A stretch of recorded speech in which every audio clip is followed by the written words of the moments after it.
Yellowstone County parents may soon be sitting in the stands as their student athletes compete. Tonight, details emerge surrounding the next steps for local schools to allow a crowd. And tonight, flames, heat, and high winds strike as the town of Jordan and residents near Roundup are being forced to evacuate. Good evening, everyone. Thanks for joining us tonight. I'm Jeanelle Slade. Well, authorities near Jordan are warning residents the fire is spreading fast and say do not attempt to get ahead of it.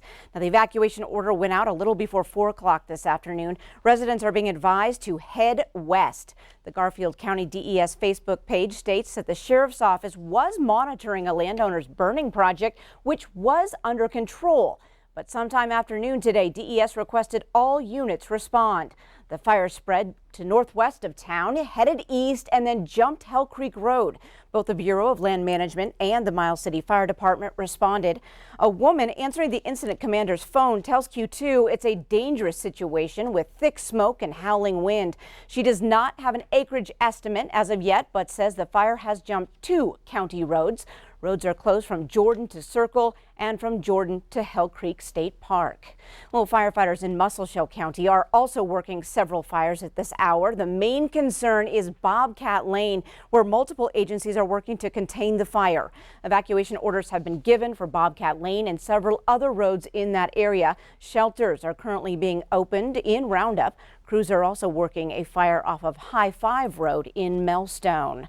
So let's join Q2's chief forecaster Bob McGuire right now to get a better look at what is going on out there. Bob, the winds are crazy. That's what started this whole thing, is those strong gusty winds. Let me show you how the winds are blowing as of right now. The areas where we have the blue numbers, that's where we've had our peak wind gusts today. And as you'll see up there by Jordan, peak wind gust this last hour has been very high. It's been right around 47 miles per hour. Their current wind speed is 36 miles per hour. Also over there by Miles City, wind gust of 54 miles per hour. So all that area highlighted in red, that's where we've had most of our very high wind gusts. Here in the Billings area, we had a wind gust today of 44 miles per hour. So, but fortunately, we don't have a fire going at this point in time. But notice, here's the issue. Look at all the higher temperatures. Look at all the 90s. The high winds, the high heat, and the low humidity is causing these fires to just race out of control. And so that's what we have. We have a red flag warning for most of Montana east of the divide. You can see the one fire up there in Jordan, in Garfield County. Another fire over there by just west of Ashland. It's in Bighorn County, and so we're having some issues with that as well, causing some smoky conditions. We'll have more about that in a few more minutes. All right, thanks so much, Bob. Well, breaking news tonight in Yellowstone County, as it appears spectators will enjoy access to school-related events for the first time in almost 6 months. Q2 Sports Director Scott Breen has been following this story. What can you tell us, Scott? Yes, thank you. If you're a parent, grandparent, or a sports fan right here in Yellowstone County, you're probably ready to do backflips tonight. It was announced today that it looks like spectators, at least a limited number, will in fact be allowed back into school events.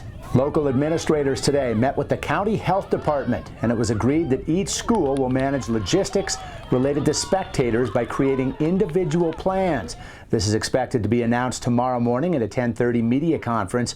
So health department officials are leaving it up to each school. Here's a Twitter post this afternoon from Huntley Project announcing the Red Devils will allow parents to attend. That starts Saturday with middle school games. Here in town, Senior West and Skyview are all in the same boat. Decisions up to them. Same at Billings Central. Principal Shell Hanser told me this afternoon the Rams are planning to allow spectators, but trying to filter through a lot of moving parts, including venues they don't own, like the football field at Rocky and, of course, soccer over at Amen Park. Now, fortunately, Hanser said Central's only home action in the next week and a half is a golf tournament on Tuesday. Said Hanser, quote, "We really want to create a high school experience for our students and families. That's my biggest thing. We want to maximize every effort we can, similar to what we did with graduation," end quote. Of course, several schools in Yellowstone County allowed 2 spectator passes per graduate to watch students receive their diplomas last spring. Hanser added that during Wednesday's meeting, Yellowstone County Health Officer John Felton made it clear that while schools now don't require his approval for allowing spectators, that could change depending on circumstances and, of course, based on Yellowstone County Health Department decisions. So that's your latest overall story for school sports fans here in Yellowstone County, a step in the positive direction. I'll send it back to you in studio. All right, thanks so much, Scott. Now, in Huntley Project, fans will be allowed at games starting September 5th. As Scott just said, now each student will receive 3 tickets to home activities, and 2 parents or guardians of the opposing school will also be allowed into the activity. Masks are required and families need to social distance. Well, Yellowstone County health officials will also hold a press conference tomorrow morning at 10:30. We will air that live on Q2 and online at ktvq.com. That press conference is slated as an update about schools and local senior living facilities. Well, a really tough day on the Montana coronavirus scene. The state today reporting 4 new deaths related to COVID-19 and more than 180 new confirmed cases. Those deaths include 3 Rosebud County residents and 1 Lewis and Clark County resident. As of noon, 110 Montana residents have died from COVID-related illness. As for the 183 new confirmed cases, 72 of those are in Yellowstone County. Now, the Lewis and Clark County victim is also the first COVID-19 related death reported at the Montana State Hospital in Warm Springs. Today, the Department of Public Health and Human Services confirmed a hospital patient died Monday. The first COVID-19 case at the hospital was reported July 17th. Since then, 9 hospital employees and 8 patients have been infected. The state says the remaining 16 individuals have now all recovered. Well, another challenge to Montana's general election. The Trump campaign, along with national and state Republican groups, filed suit this morning to halt all mail ballots here in Montana. The suit was filed in U.S. District Court in Helena. It asks a judge to block an August order from Governor Steve Bullock that allowed Montana counties to choose whether they could conduct the November 3rd election by mail. Well, county election officials had asked Bullock for that order, saying they had concerns about being able to conduct an election with polling stations during the coronavirus pandemic. Now, since then, about 40 Montana counties have chosen all mail ballots. Now, this means that ballots would be mailed to all registered voters and they could return them by mail or in person. Now, the suit alleges that Montana does not have enough safeguards in place for all mail elections.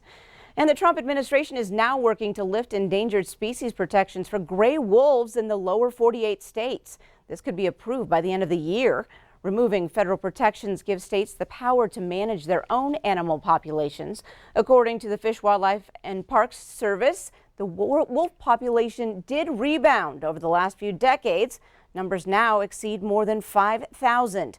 Now, some experts and activists say the species will be at risk of slipping back toward extinction if this plan goes through. Reading with your children, no matter how old, can do wonders to prepare them for a lifetime of learning success. In Billings, Riverstone Health doctors try to help their young patients by providing a free book at every child's doctor's appointment. QT's Mitch Slade tonight shows us how you can help their cause in the 2020 virtual scrub run. Riverstone Reads is a program at the County Health Clinic in Billings that strives to promote literacy by giving a book to every kid that comes in to see the doctor. As a physician, we try and take care of the entire patient. We recognize that the development of language skills are also development of thinking skills. And so when we can help a child develop that interest in reading, develop those skills in reading, and have a better opportunity to succeed in school. Last year, Riverstone Reads gave out more than 700 books to area kids. The annual Riverstone Health Scrub Run raises money to help buy all those books. Dr. Chris Baumert is a regular at the 5K race. We give books out to kids from 6 months old and on, and they may not be able to read it right away or follow the words or pictures right away, but they know how to put it in their mouth and they know how to start interacting with books at a young age. So it's a great program. This year, due to the COVID-19 pandemic, the Riverstone Health Scrub Run has been shifted to an all-virtual format. That means that you can log those miles from anywhere you find a safe place to run. I've been a big supporter in the past and I've run it myself. I was hoping to run it in person with Leif this year, but we'll be doing it around our house probably, so I encourage everybody else to come out and run in a safe place. The race is officially scheduled for Saturday, September 12th, but you have until the 20th to report your race time online. In Billings, Mitch Slade, MTN News. All right, thanks, Mitch. And Mitch says just by signing up, you are entered to win a slew of prizes provided by area businesses. And to get signed up, head to this story right now at ktvq.com. Well, up next on tonight's Q2 530 News, the shovels were out to celebrate a historic day in the Treasure State. We'll take you to a place that in the near future will be home to memories of days gone by. And in sports, over 40,000 rodeo fans say they're willing to travel to this year's national finals, but it won't be in Las Vegas. Scott tells us the likely landing spot.